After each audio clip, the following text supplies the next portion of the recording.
Welcome to another episode of the Mapscaping podcast. My name is Daniel and this is a podcast for the geospatial community. My guest on the show today is Jennings Anderson. So Jennings has been on the podcast before, but today we're talking about something called the Overture Maps Foundation. And during this episode, you will discover that this is a downstream distribution of OpenStreetMap. So if you're a little bit confused, that's okay. We're going to walk you through this. Along the way, we'll also help you understand what the daylight distribution is. A lot to look forward to in this episode. Stay tuned, and I'll see you at the end. Hi Jennings, welcome back to the podcast. You've been here before. I will link that episode up in the show notes of this episode so people can check that out. It was about OpenStreetMap, just in case people are interested. But today on the podcast, we're going to be talking about the Overture Maps Foundation, which is a downstream product of OpenStreetMap. Maybe we could start with an introduction. Would you mind just introducing yourself to the audience, please? Perhaps give us an understanding of your title, of your responsibilities, where you work, that kind of thing, and then we'll head off and talk about Overture. Sure. Thank you.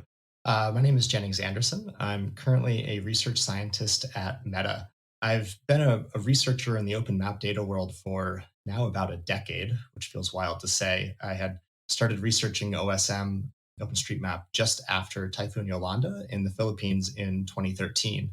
At that point, we were looking to show how the creation of the tasking manager from the humanitarian OpenStreetMap team changed the interaction patterns between all these mappers kind of coming together to produce open geospatial data in the aftermath of the disaster. So fast forward a number of years, I eventually finished a PhD on this topic of studying OpenStreetMap and how people collaborate in OpenStreetMap, and have gone on to continue to collaborate with researchers in the open data space, which has brought me to Meta, where I'm continuing to work on OpenStreetMap data analysis and how we consume OpenStreetMap and clean the data, make the daylight map distribution, and eventually use OpenStreetMap as a major source of geospatial data in all the maps across Meta. Whew, wow, you covered a lot of ground there. I'm pleased you mentioned the daylight distribution. I really want to touch on that later on. I think that's going to be an important piece in understanding the story of the Overture Maps Foundation.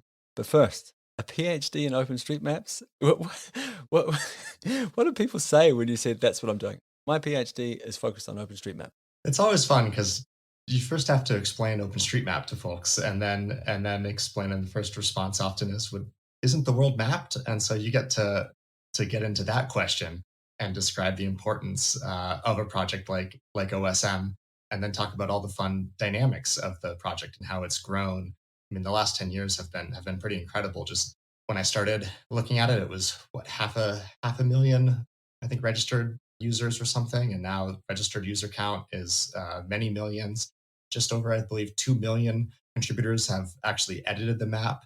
So watching these numbers grow in the past decade has been pretty incredible. And yeah, I was very fortunate to be able to study this and eventually finish grad school looking at the evolution of OSM. Yeah, so happy to be here today. Right at the start there, we talked about, obviously, about OpenStreetMap, OSM.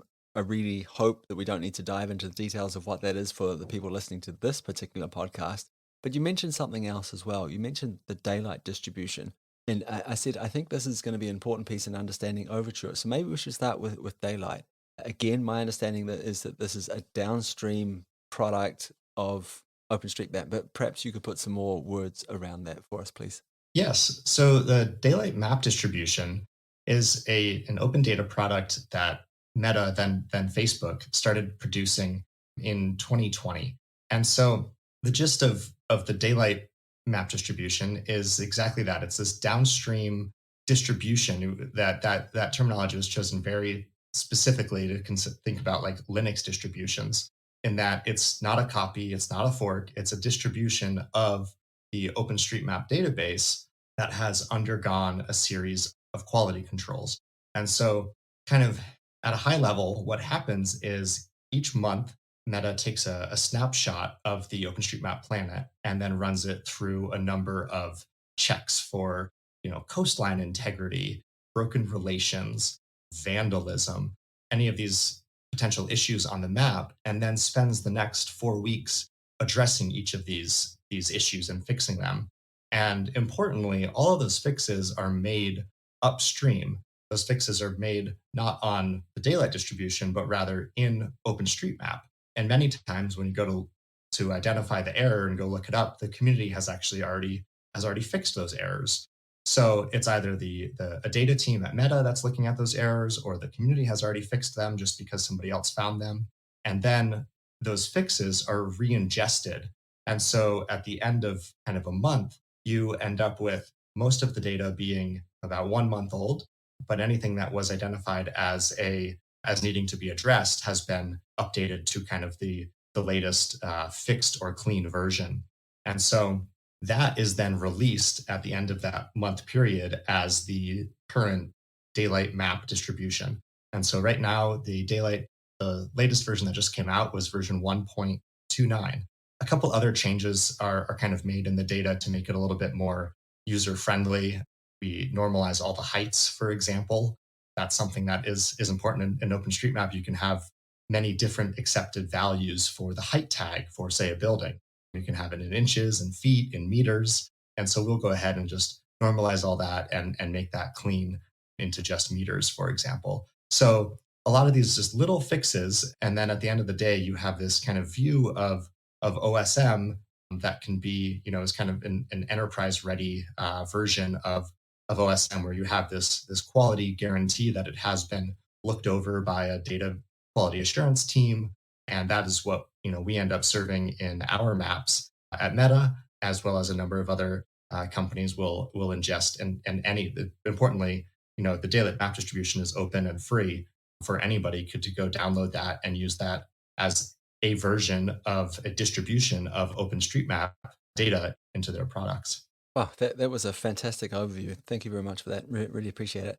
So let's jump further now and talk about the Overture Maps Foundation, what it is, and then my hope is that we can pros and cons between the daylight distribution, OSM itself, and use that as a way of helping people understand what this is. What is the Overture Maps Foundation? Who is it for? How is it different from these other huge data sets? Yes. Okay, so the obvious leading question here is, if you had to explain Overture Maps Foundation to me, how would you do that? So the Overture Maps Foundation is an open data project within the Linux Foundation. And Overture aims to create easy to use and interoperable open map data for developers who build map services or use geospatial data generally. So this means bringing together all of the great open geospatial data sources out there, of which OpenStreetMap is one. And I think a key word here is the interoperability of this data. So finding ways to bring together multiple open data sources, such as OpenStreetMap. And then let's take another data source from one of the steering members of Overture is Microsoft. They have the Microsoft building footprints. That's the building footprints extracted from imagery all over the world. I think the data set in total has about 1.4 billion, building footprints. That data can then be, combined with OpenStreetMap building footprints, and now you end up with potentially the most complete open data distribution of building footprints. And so that's one example of two data sets coming together within Overture Maps. So this is a fantastic example, because aren't those same building footprints being slowly but surely ingested into OpenStreetMap? So my question is, what problem is Overture solving here compared to OpenStreetMap itself and the daylight distribution? How is it different from what's happening over in those other two places? Yes, that's a great question and a fantastic segue. So those building footprints are also being slowly but surely ingested into OpenStreetMap. One way that they can be ingested is via the Rapid editor, which shows you the outline of the footprint and allows users to click accept. And that imports that particular footprint into the OpenStreetMap database. Now, that's the important piece there is this footprint was the product of a machine learning model. And by a user clicking on it and saying accept, it's now been human validated. And now it's been added to OpenStreetMap, right? Because the data in the OpenStreetMap database has a specific level of quality, which is it has been created or curated by a mapper, right? OpenStreetMap is a community project. And so by virtue of accepting that building, that data has been validated, and now that particular building is part of the OpenStreetMap data set, as well as still exists, in this Microsoft building data set. But we can use that signal to say, actually, this is now an OSM, this is now an OSM building, and we can then take that as it has been seen by a person and has been kind of validated. So an important kind of intermediate step there is that alongside the daylight map distribution, one thing that Microsoft does as a daylight partner is they take their building data set and they compare it to every version of daylight, and they'll go ahead and subtract out any building that already exists or overlaps a building that's already in OSM. And they release that as what they call the sidecar file.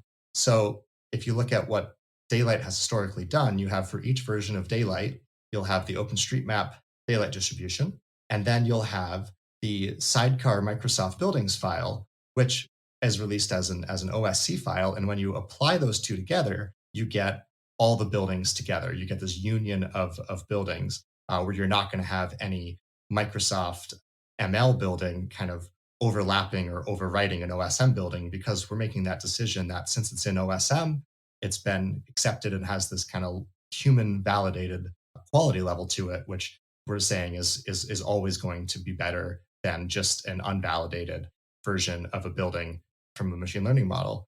Now, that's still these two distinct data sets, right? To use those two in conjunction, you have to go download and import all of the daylight data, and then you have to apply all the Microsoft buildings to it, and they still are going to look different. One's still coming from OpenStreetMap, one is still this other data set. And so Overture takes that one step further and says, well, let's go ahead and acknowledge that we want easier to use interoperable open map data, and we have these two building data sets. We're going to produce a buildings theme with its own schema, and we're going to find a way that we can map both the OSM data and the Microsoft building data into that. And we're going to say that users who are looking for that combined open map, open building data set at the end of the day are going to be able to use the building theme from Overture and have all those buildings together already conflated, and they'll have the references to the OSM building and the reference to the Microsoft building all there under one theme called building with one height attribute that has been normalized. And all of those different pieces can kind of come together under that one theme. So Overture is kind of the ultimate downstream distribution of this data set, where we're bringing together all these different open data sets. Now, one thing I didn't mention in there also included is height estimates from USGS LiDAR data that's been overlaid onto the buildings data set. So when there wasn't an existing height in, say, OSM, that LiDAR height has also been added and put in that. So all these different ways we can start to combine and conflate and create this one easy to use. I want buildings. I'm going to go look at the buildings theme. That is what Overture is producing at the end of the day. Wow, that's again great overview. Thank you very much. So let me try and summarize this. OpenStreetMap, if we think about these massive building footprint data sets that have been generated by Microsoft and Google and probably others as well around the place, the open data sets, they are slowly but surely making their way into OpenStreetMap. But there's a human in the loop, which is great, right? Because it's human validated, like you were saying before. But it also means that the process is slow. Yes. So we're limited by that in terms of speed of entry of data by the human in the loop. The daylight distribution says, okay, the OpenStreetMap validated housing layer, that gets priority, but it's important to remember that we have these other data sets. So in order to try and provide a complete data set, if we're talking about building footprints, you can get two different files, OpenStreetMap version of it, and all the buildings that don't exist in OpenStreetMap is this sidecast file. The Overture Maps way is, hey, we're going to combine all of these things in one and normalize them. We're going to add some other things as well. So heights, for example, if they are missing in the OpenStreetMap data. One thing we haven't talked about here is the schema. How does that change? Is this also copied from OpenStreetMap over into these other distributions, or do these other distributions have their own schema? Yeah. So I should also add, you mentioned other data sources there. Esri buildings are also included in Overture. So again, just one more data set that's being conflated into those buildings. This is data from the Esri community maps data sets. So When it comes to schema, it does look fundamentally different from OpenStreetMap, and this is by design, right? OpenStreetMap has the flexible key value tagging model, which is critical. That's exactly as it should be. It's been designed for good reason and allows the maximum amount of flexibility. There's a process that anybody looking to build a map with OpenStreetMap data has to go through, which is to map those key values into something more rigid that they then can style onto a map. And so the Overture Map schema does exactly that and says, okay, this is going to be the rigid style, the rigid schema for how somebody can render a map from this data. So we're going to take, for example, the building key in OpenStreetMap can have any number of values from building equals yes to house to residential to commercial, industrial, etc. And in the Overture data schema, we're going to map that to a field called class. And we're only going to have a handful of values in there, such as residential, commercial, medical, etc. Kind of just higher level pieces rather than having a garage or a shed or some of these other open-ended tagging schemas. So that's an example of how we're going into a more strict schema there. Same with height, right? Height in OpenStreetMap can take any value, but in the Overture building schema, it has to be a number and it has to be in meters. And that's just letting that downstream consumer have access to all that valuable height information that came from OSM that we've gone ahead and normalized. And so they don't have to add that logic into their pipeline. And this is what I think key of what we mean by this interoperable open map data is finding a way to bring in all these different sources, and we'll go ahead and do those conversions for the end consumer. One thing I think we probably jumped over here was this idea that it made a lot of sense what you're saying before when there was one data layer that needed to be conflated with OpenStreetMap. That was pretty easy to wrap my mind around. Which one has been human validated, that gets priority. And then if there is nothing in OpenStreetMap, then we take the other, we take the other data source as being the next best one or the best one. What do we do when there's three? We talked about Microsoft, we talked about Google, we talked about Esri. Staying with the building footprints example, how do you find the best one, or how do you conflate that? Great question. Currently, we're looking at a couple different approaches, and again, I'll speak specifically to just the buildings theme because that's what this is relevant to. In the current model, in the data release that we just had, we conflated in the following order. We took OSM as the best, and then the Esri community data sets, and then the Microsoft buildings. Now we're looking at some other open building data sources. Google has just released their open building data set as well. And so we're also looking at how we can start to add that in. This can get us into another key feature of Overture Maps, which is what we're calling the Global Entity Reference System.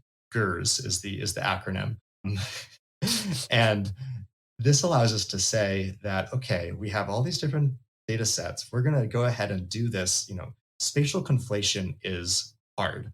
We want to make this easier for everyone. So we're going to go ahead and define this concept of an entity for a building, for example. And we're going to say, okay, for every building, we're going to give it a unique ID. That's going to be a stable ID. This is something that hasn't necessarily been solved in the open spatial data world. So we're gonna try to create this registry of entities, this open registry that anybody can use, and this will allow us to say that this building with ID 123 is this particular building in OpenStreetMap. It's this particular building in the Microsoft data set. It's this particular building in the Google data set, and then we can do conflation based on this GERS ID as opposed to trying to do a complex spatial conflation. And this will allow us to make decisions like the Google buildings, for example, are released with a confidence value from their machine learning model.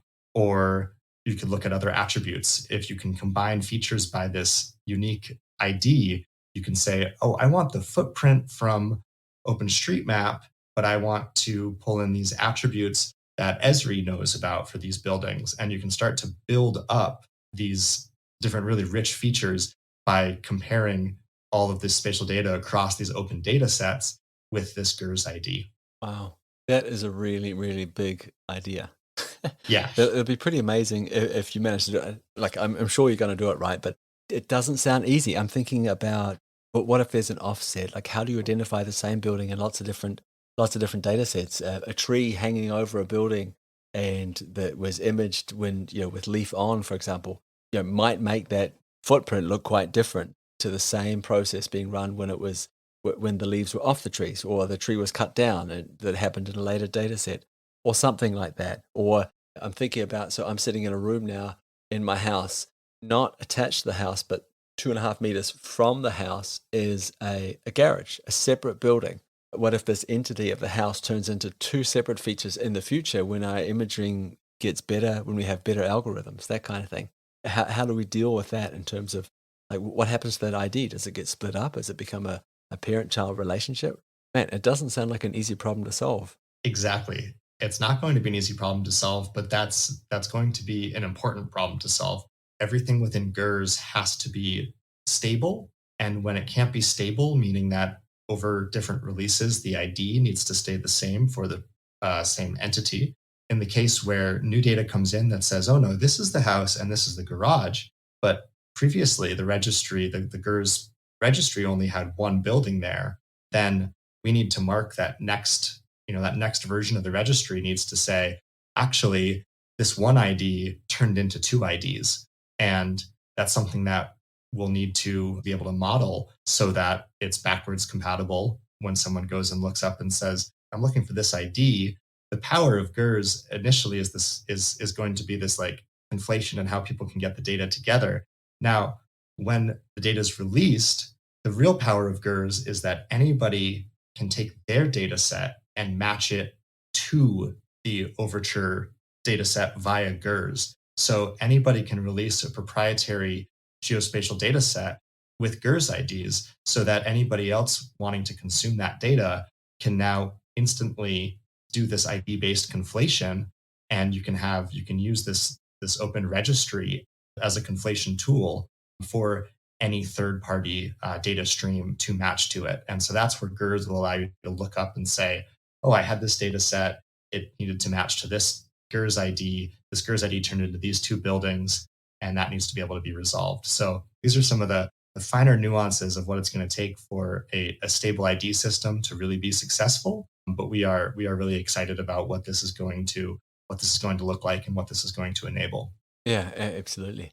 Imagine being able to roll back in time, and see how a feature has changed. My guess is you'll see these things consolidate over time. So four or five different polygons maybe will slowly but surely merge into one more accurate one because you would hope that we would all be sort of marching towards the truth that all these algorithms start to agree or data sets start to agree that, oh, actually the house, the building looks like this. I think that would be fascinating.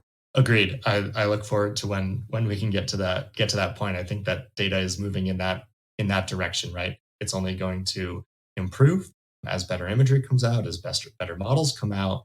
GERS will need to keep evolving to capture that and to be something accurate that really makes it valuable for external data sources to register to this kind of common registry of entities around the world.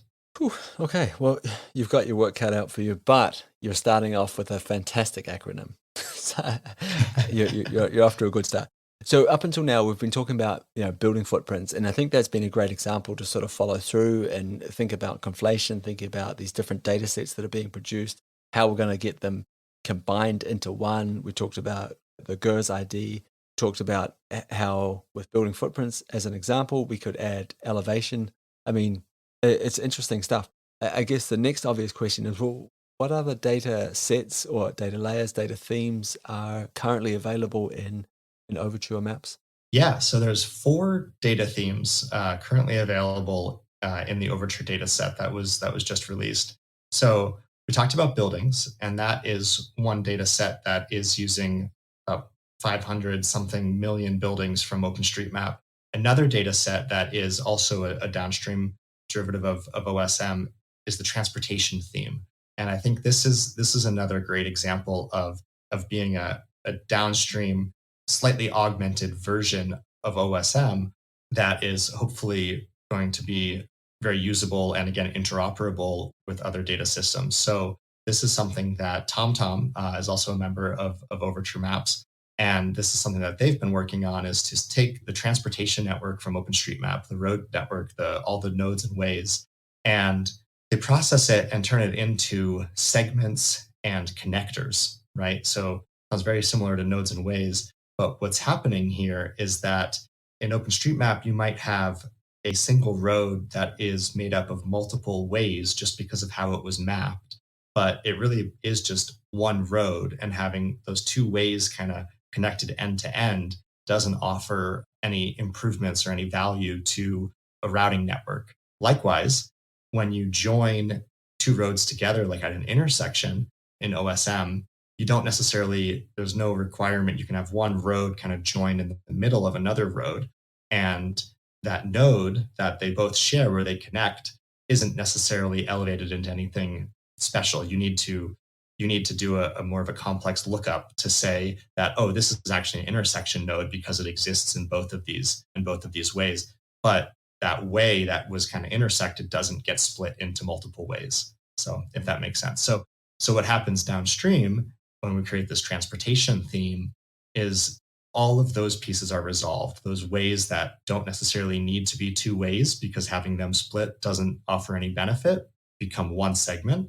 And then anywhere where you do have data, where you do have two roads coming together where they really should split and create two segments without having to do that kind of complex traversal to recreate that network, then the data will go ahead and split and create two segments and one connector.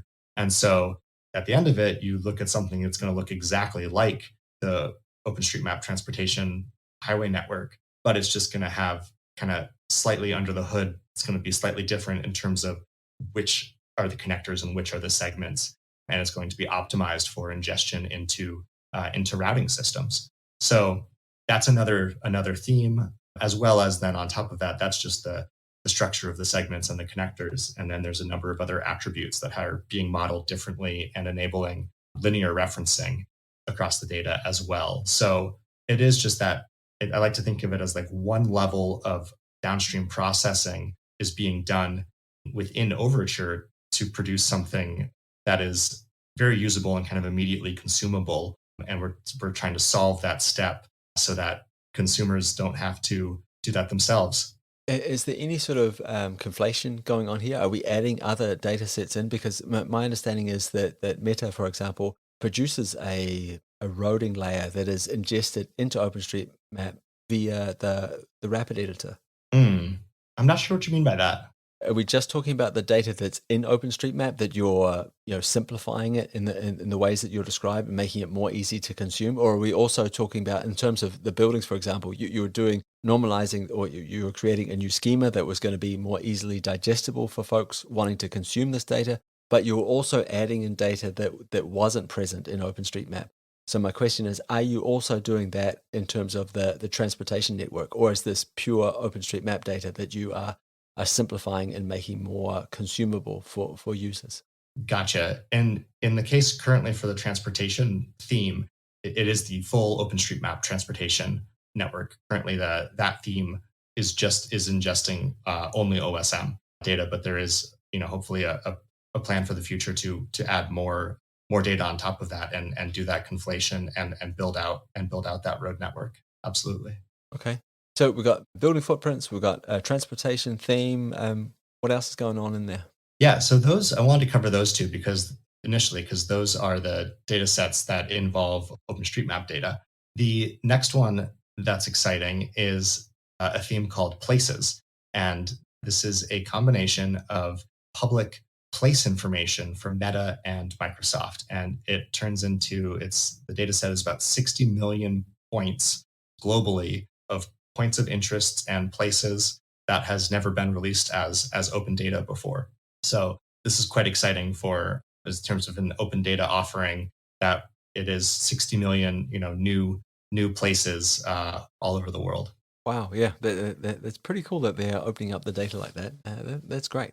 So three layers is, I don't want to say is that it, because it sounds like an incredible amount of work, but is that where we're at today?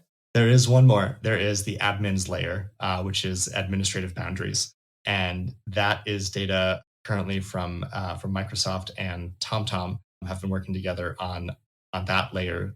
And that currently includes admin levels for countries and states, and hopefully will continue to grow. We should add that this was our initial data release just for these four themes, and we put this out because earlier we had released the schema, and I think that was exciting, and then we needed to get some data out there for people to see and play with, and that's what we have initially released. And so these themes will continue to grow and improve as future data releases happen. I've seen a little bit of chatter about this on Twitter or X, whatever people are calling it these days. And some people are really excited about the Overture Maps Foundation. Great, more open data, more better kind of thing. And I completely get that. But we've been talking about this idea of accessibility, consumability, access, that kind of thing. And I've heard a lot of people say, you have to be a real data nerd to actually get your hands on this stuff, that it's actually difficult to access. But my guess is here that there's probably a difference between being a map data provider and a map services provider. And I'm wondering which one of these roles Overture is trying to fill. Yeah, that's a fantastic point. So Overture is a map data provider looking to create, this interoperable open map data set. And then that data is consumable by developers who want to build map services. And this is, I think, a key distinction here, where there's a lot of opinionated decisions that go into how you take data from your raw data set into producing, tiles, for example. What data gets included, what data gets excluded, and what it's going to look like. And Overture is not trying to get into that space of saying what the map services should look like. Overture wants to be upstream of that and be providing data for any provider of map services to consume and hopefully build better products with. And so we've made the decision to release the data as Parquet files, which is a cloud native format, which means that when you go to the Overture website, there isn't a download all button. And I think that people have become very used to seeing this. I just want to download the whole data set and then do something with it. Well, it's a really big data set. And that doesn't make a lot of sense. And it's funny because the same thing happens with the OpenStreetMap planet file, right? It is released as one big data set and it keeps growing. And there are tools that you can use to ingest the entire planet file. It just requires bigger and bigger machines, which then get into kind of cloud computing as well. And we did release the very initial data set that was released, as I talked about earlier, was this. We had, there's daylight, and then you have these sidecar files where you can add on these buildings. And the initial data release from Overture, what we did was add all those things together and made one giant PBF and said, okay, we've done this conflation of all these buildings, of all this stuff, put it into one giant PBF. It was like almost 100 gigs. And now you can go download it and read this into your systems and have all these buildings and all this data kind of pre-conflated. And we heard back from people that said, well, now this file's too big. It's not actually that usable anymore because we have to spin up, this much bigger machine in the cloud to try to process this. And so we took that feedback, and with the way we want to actually release each of these four themes, we've done it in a way where it's these Parquet files that are, as you said, this cloud native technology that allows you to point any number of kind of big data systems at these files and poke and prod and inspect the data and extract the data in the view that makes sense for you, right? So one example is that these are just data sets sitting out on S3 and on Azure Blob Storage as well. So you can pick your kind of cloud provider, or you can point open source tools such as DuckDB. You can point them right to the data set and you can run it locally, but it allows you to write a query that says, I want to download the data in this bounding box. I want these columns, and I want to convert this string into something else. It allows you to have just a lot more control over the data that you're actually getting that then you can feed into your services. What was really exciting when this came out is, that's fundamentally different than the way that data has been released in the past, where people are more used to pushing this download button. And so certainly, like, there was some comments about that. But pretty quickly, and we tried to put some examples out of how to get started with this or that. And pretty quickly, there was a number of blogs that were coming out of people saying, okay, initially this was strange, but then I went and did this, and here's how I did it. And I was able to look at the data and get the data and do this with it. And so there were blog posts that were coming out showing with your Amazon account, you can then query the data, download the CSV, and load it right into QGIS. That was really exciting to see. I think that we have made the right decision in terms of releasing it in this cloud native format that doesn't make those opinionated decisions that says this is what the data has to look like. We are trying to offer it at kind of one level above that and say, this is the schema. We've done this, and this to bring the data together and make it interoperable. But now it's up to you to decide what pieces of the data you want to use and how you want to use them. And for developers who have access to their own cloud infrastructure and they just want to go download all the Parquet files and load them locally and do their own thing with that, absolutely, that is still certainly an option. So I think that we've tried to offer the most flexibility, but certainly have heard a lot of feedback from folks that are looking for that download button. But I think that we can.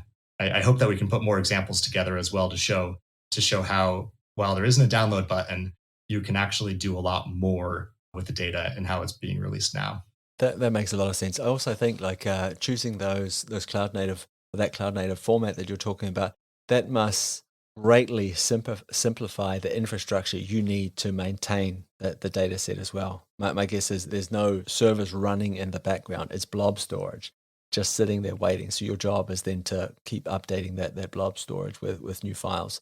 Also, after hearing you say that, so you're clearly on the map data provider side, not the map services provider side.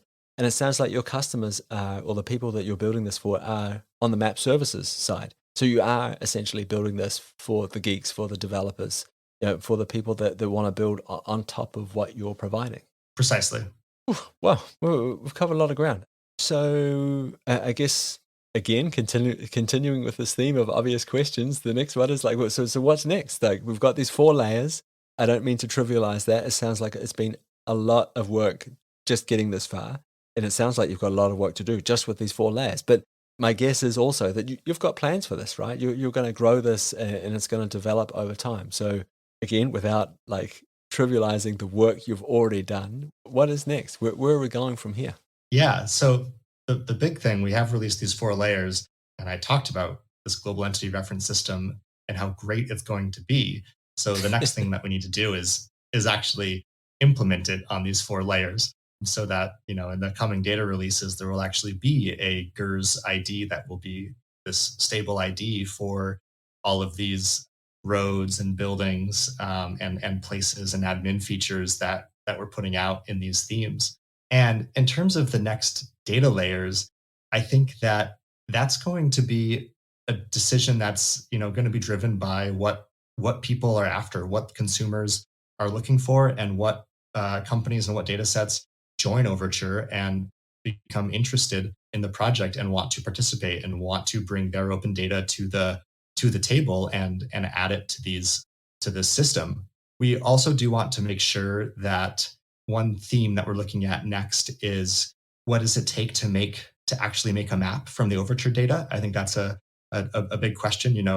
If you want to build a base map from Overture data right now, there's a transportation layer, admins, and buildings and places. So you're off to a great start, but you also need to know where the land is, where the water is, other types of land use. And so we're looking to put together kind of a context theme that's going to help us create something that you can actually make a full base map out of. So that's something we're also looking back at.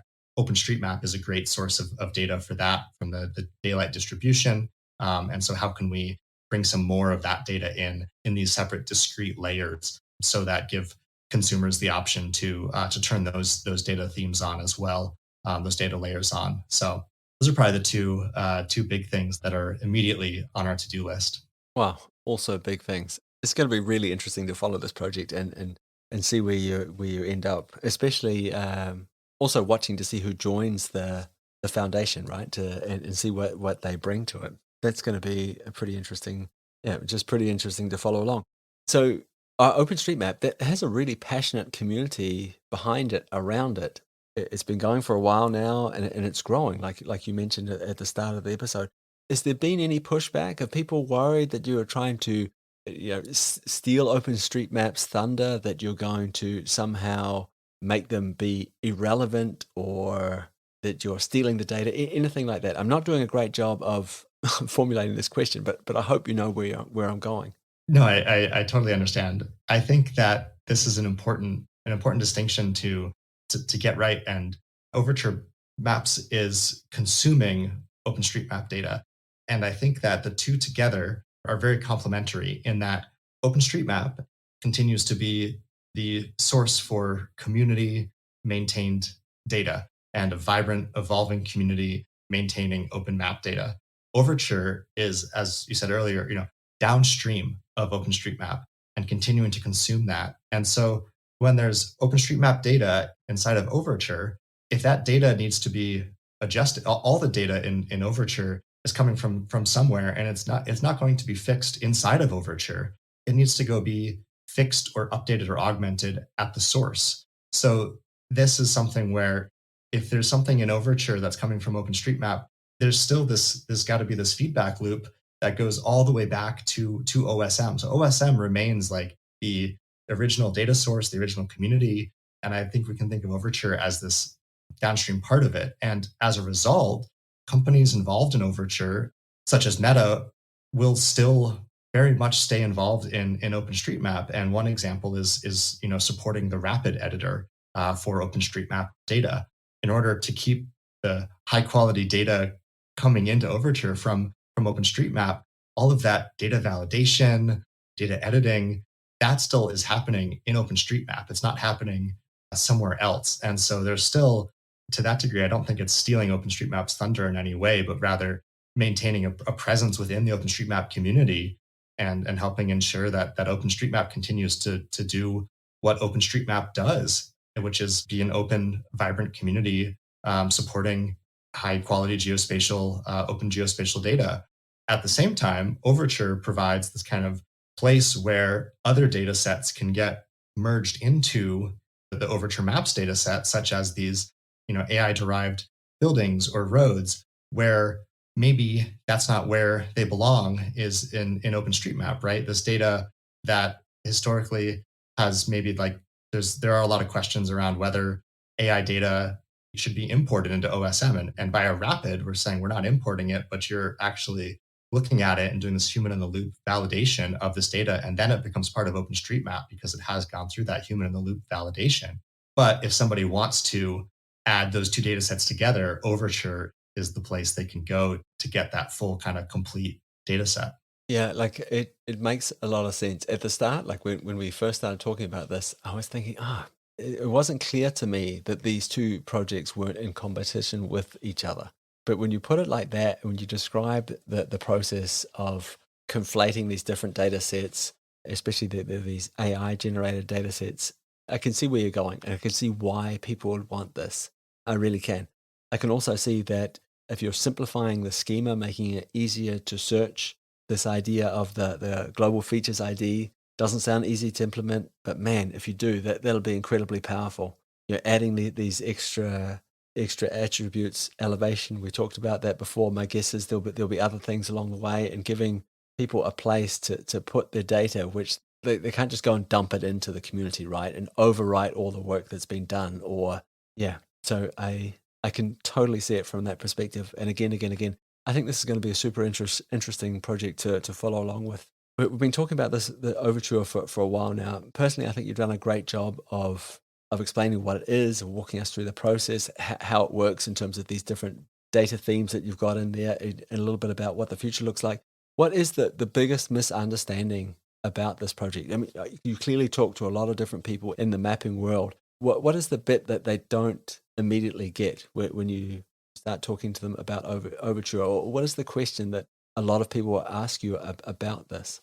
That's a good question. I think it was really enlightening to be at State of the Map US, for example, in Richmond most recently, and talk to people about Overture because I think there's a lot of excitement and there's been a lot of I think speculation once we get to talking about it and explaining, I think again, explaining that relationship between OpenStreetMap and Overture, and showing that, these two aren't existing in competition. You're not going to go to Overture Maps and click edit and edit this like separate version.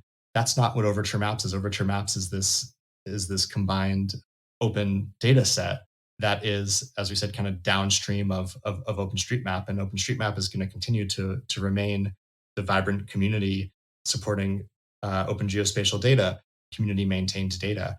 And so it's just one of the many inputs into Overture. And I think that distinction is very important to make. And I think that as Overture keeps producing data sets, that will become more obvious as to what exactly can be done with Overture Maps data, and show that it is another distribution of open map data that includes high quality data from OpenStreetMap. And that's really exciting, and is hopefully going to give more credibility to the value of OpenStreetMap by virtue of being included in this one, larger project, and combining data sets from other sources as well into that. And I think that that's really exciting, that at the end of the day, this is all happening in the open. This is a Linux Foundation project, and the goal here is to build interoperable open map data for anyone building massive map services and needs enterprise quality map data. Well, Jennings, I think probably this is a great place to round off the conversation. Thank you very much for your time. Thank you for showing up on the podcast again. I really appreciate it. I always enjoy talking with you. You have this sort of enthusiasm, about these kinds of projects that I really appreciate. So it's been a pleasure. We've mentioned the name a bunch of times, Overture Maps Foundation. There'll be a link to that in the show notes. Is there anywhere else you want to direct people to, send them to if they want to learn more? Yeah, I think that the Overture Maps website, overturemaps.org, has an FAQ and a button to learn more about how to become a member and how to get involved in shaping, what the future of the foundation looks like, and how, this is how we're making these decisions around what the schema looks like, is by all these, the member companies coming together and developing this schema and releasing this data. So I think you can learn more, and also links to the documentation and to the schema are all available there on the website. Well, thanks again, Jennings. I'll include those links in the show notes, and I hope people take the time to check it out. Really appreciate your time. Thanks for showing up. Fantastic. Thank you so much. So I really hope you enjoyed that episode with Jennings Anderson, research scientist at Meta, talking about the Overture Maps Foundation. So I mentioned right at the start of this episode that Jennings had been on the podcast before. That episode, I believe, was called OpenStreetMap, a community of communities. It's worth checking out. There'll be a link in the show notes.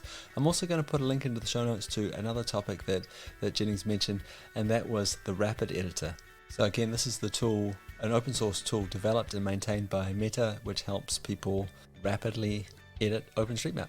It's designed as a way of primarily of getting AI generated data sets validated by humans and into OpenStreetMap. Anyway, it's worth checking out. It's also worth mentioning we've published a few episodes now around this idea of cloud native geospatial, and this is important because the Overture Maps Foundation is providing data in this cloud native format. In this particular case, it's as Parquet files. Published a few episodes now around this idea of cloud native geospatial formats, and if you're not entirely sure what they are, they're going to become increasingly important going forward, and it's well worth taking the time to understand them. So I'll put links to a couple of relevant episodes in the show notes of this episode. Okay, that's it for me. That's it for this week's episode. Thank you very much for tuning in all the way to the end. I'll be back again soon. I hope that you take the time to join me then. Bye.